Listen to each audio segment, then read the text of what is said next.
Residents signal while maneuvering a shopping cart filled with supplies across a rope and pulley system spanning a broken bridge over the Vivi River on October 20, 2017 in Utuado, Puerto Rico. The bridge was washed away during Hurricane Maria, and makeshift ladders are the only way for members of the cut-off Rio Abajo community to access the rest of Utuado municipality.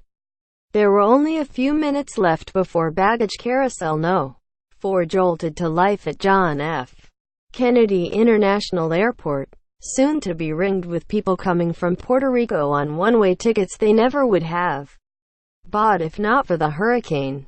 Moving at a canter, Emily Pagan and 3 colleagues from various New York State government agencies carted their fold-up table halfway down the Terminal 5 arrivals hall, setting it up by the carousel against a pillar.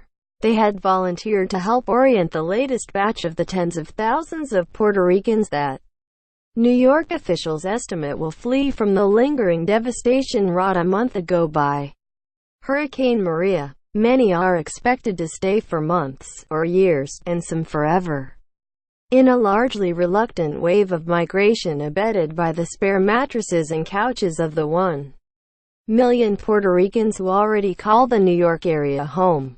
A lot of them are saying they came to start a new life here because they lost everything, Pagan said on her 3rd day of greeting arrivals from the U.S.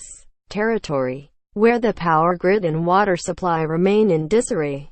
She tried to make the makeshift help desk look nice, centering a bowl of mints and squaring off the piles of leaflets about health and job resources, a clipboard wedged into her elbow. Pagan hurried up to anyone who looked like they were waiting for relatives from the island, flipping between English and Spanish. "Hi, I'm Emily, and I represent the state." Lisette Feliciano, who had driven down from Bridgeport, Connecticut, was among those grateful for a leaflet.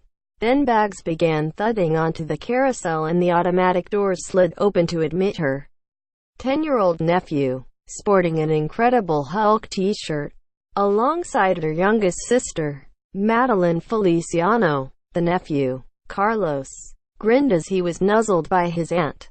It was their first time leaving the island.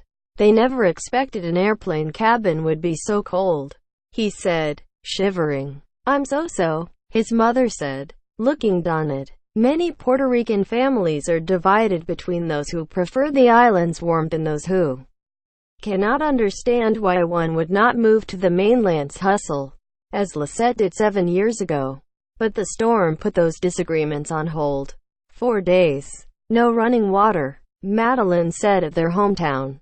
Isabella, she did not know when they could return. "They'll stay with me until we can find something for her," said Lisette, who had already found a bilingual school for Carlos. They headed out, with Madeline and Carlos added to the tally on Pagan's clipboard. People gravitated toward Pagan and her purple top bearing the logo of New York's Office of Temporary and Disability Assistance, where she normally works as a compliance officer. Born in Puerto Rico, Pagan, 42, listened to the accounts of each new arrival that made her beautiful native island seem unfamiliar. No water, no power, no green left on the tropical trees. No sort of place where a child or grandparent could thrive. "It's heartbreaking," she said between flights, but she tried to put on a welcoming face, slipping lollipops to children before moving on to the next family. She was yet to meet anyone without relatives to stay with, but younger adults seemed worried about finding jobs in a place where they had never planned to live. Pagan cooed at the green eyes of a 7-year-old boy called Jaden with a Transformers backpack. "You speak English," she said after the boy squirmed at the compliment. "You understand everything I say." Jaden's father, Jomal Ramirez, was returning to New York City, where he was raised, for only 3 weeks, partly for its functional telephone network. Much of that time he expected to spend making calls trying to salvage his hurricane-ravaged restaurant in Rincon. But when he returned, he would be leaving behind Jaden, who would move in with the boy's mother, from whom Ramirez was separated. There's no place for him to be.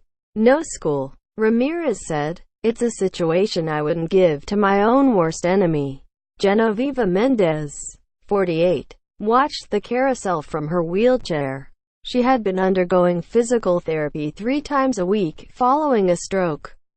But Maria halted that. "We had to force her," said her daughter, Yesenia Lulama. Mendez had refused the offer of a ticket to New York for weeks. "I like the island. The island's beautiful," Mendez said, becoming tearful at the memory of her home before the hurricane. When the hall emptied, a lone suitcase remained on the carousel as Pagan and her colleagues carried their table back to the corner, ready to greet the next day's flights. Reporting by Jonathan Allen. Editing by Daniel Wallace and Dan Grebler.